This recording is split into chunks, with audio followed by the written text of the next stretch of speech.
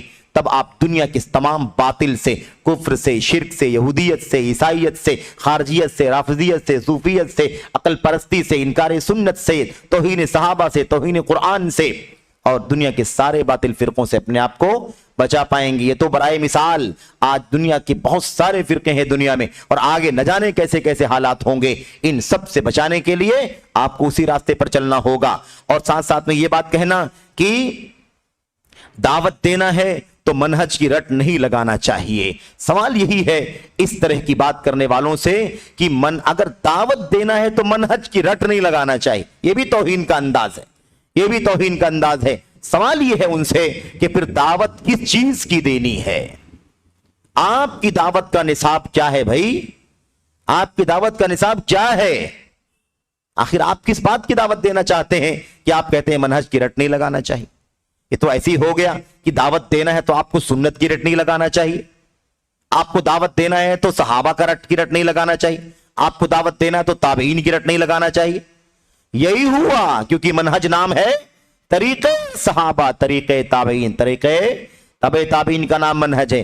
اگر منہج کی رٹ نہیں لگانا چاہیے دعوت دینے کے لیے, آپ کہنا چاہتے ہیں, اس کا مطلب آپ یہ کہنا چاہتے ہیں کہ دعوت میں آپ کو صحابہ کی رٹ نہیں لگانا ہے, دعوت میں آپ کو سنت کی رٹ نہیں لگانا ہے, دعوت میں آپ کو تابعین, تبع تابعین اور ان کے نقش قدم پر چلنے والے ان کے پیروکاروں کی رٹ نہیں لگانا ہے. سوال یہ ہے کہ پھر آپ دعوت کس چیز کی دینا چاہتے ہیں؟ دعوت کا نصاب کیا ہے؟ دعوت کس کی دینا چاہتے ہیں؟ اگر آپ اس منہج کی رٹ نہیں لگانا چاہتے ہیں تو آپ کا منہج کیا ہے جس کی آپ دعوت دینا چاہتے ہیں؟ اس راستے پر نہیں لانا چاہتے ہیں تو آپ کس راستے پر لانا چاہتے ہیں؟ میرے بھائیوں, یہ یا تو جہالت کا نتیجہ ہے. ایک بات سن لیں اچھی طرح سے, ہمارے اسلاف ہمیشہ کہتے رہے اس طرح کی باتیں جو منہجی فساد پر دلالت کرتی ہوں, کہتے اما جاہل غبی و اما معاند, دو میں سے کوئی ایک ہوگا.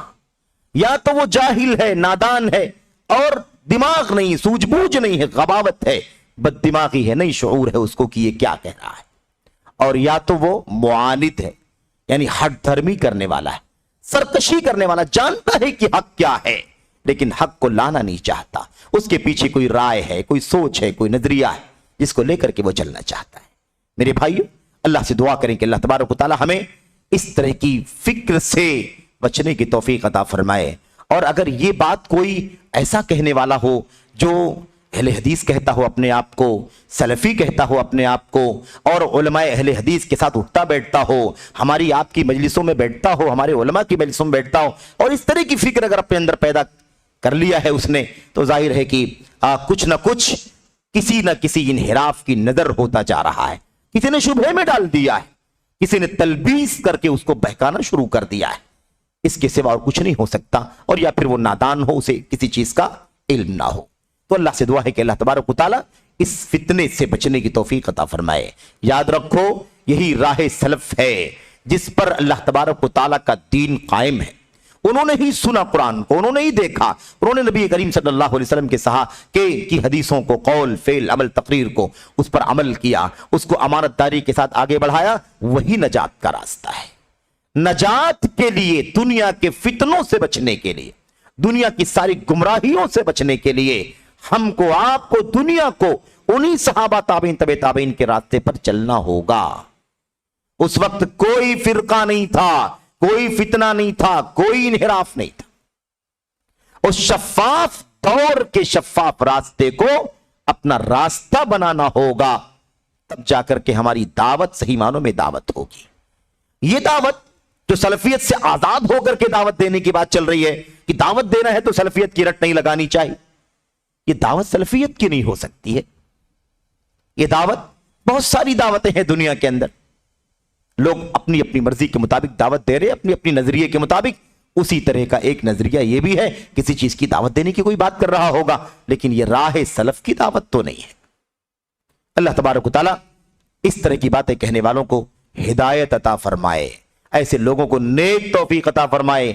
اللہ تبارک و تعالیٰ ان بھائیوں کو اپنے رشد کی طرف آنے کی توفیق عطا فرمائے۔ اللہ تبارک و تعالیٰ ہم سب کو خیر کی توفیق دے، آمین یا رب العالمین۔ ایک سوال ہمارے سامنے اور بھی ہے، کیا سوال کرنے والے نے سوال کیا ہے، کیا سینٹرز یا جمعیت و جماعت جنت میں لے جانے والی ہے؟ جنت میں لے جانے والی چیز کیا، اس کا تذکرہ ہو چکا ہے۔ آپ جنت میں لے جانے والی چیز کیا ہے، اس کا تذکرہ ہو چکا ہے۔ والسابقون الاولون من المہاجرین والانصار والذین تبعوہم بإحسان، اللہ تبارک و تعالیٰ نے فرمایا رضی اللہ عنہم ورضوا عنہ وأعد لهم جنات تجری تحتها الانہار خالدین فیہا ابدا ذلک الفوز العظیم۔